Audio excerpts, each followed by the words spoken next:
Hey, listen, I know you need to hear this, so we about to jump straight in on this one because this one's serious and it's an experience.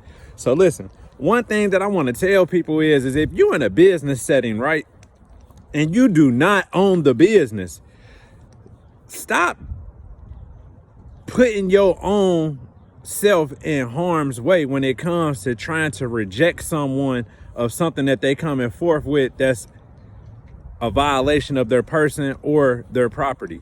And the reason why I say that is because people be putting themselves in situations like, for example, I went to a hotel and I booked a room. When I booked the room didn't have no lock on the door. The lock was where the lock was supposed to go. It was all taped up with mask tape, scotch tape, deodorant tape. It was rust all in the room, mold in the room, shower head hanging off the shower wall, mold on the handles. And then I take these pictures and I take them to the front office and I give a request. Not only before I ask for my request, I literally researched the law, right?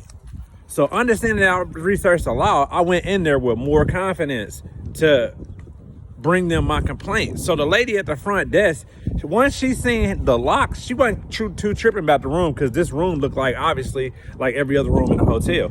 But when she got to the lock, she knew that was unsafe.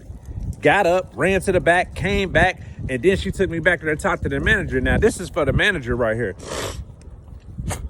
See, you was in a position to be able to put me in a safer environment, and you was in a position to be able to refund me my money and make me more comfortable for my inconvenience that I had to deal with by having an inhumane room. So it was like, instead of that lady taking the opportunity to like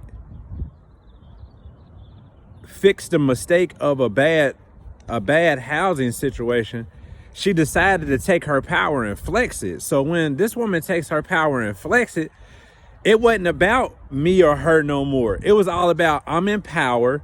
Our rooms she stereotyped, and that is a law. You cannot stereotype at the same time deny somebody some housing rights, especially when the spot was inhumane. So it's like, in that moment, I knew all those steps was gonna go through that, and I also knew that either me or that lady was gonna have to call the police in order for this situation to be resolved, which it never got resolved, but it's getting resolved now. The whole thing is, it's like, for future reference, if anybody owns a business and they feel like their business is not up to par, well, then you need to be putting somebody at that front desk or in that management until you could get your business up to par, who's a people's person and they know how to fix a problem, not create a bigger one for you. So with that being said, I love you all. Have a beautiful day. But if you're in a position of power, make sure you respect your position of power. I love you all. Have a beautiful day, because some people can get hurt in a physical form, far as not having nowhere to go, because I had to sleep in my car that night and that was messed up. So it's like, that was a physical thing where I had to stay in my car, sleep all night in a hospital parking lot because someone couldn't fix their mistake. I love you all. Have a beautiful day again.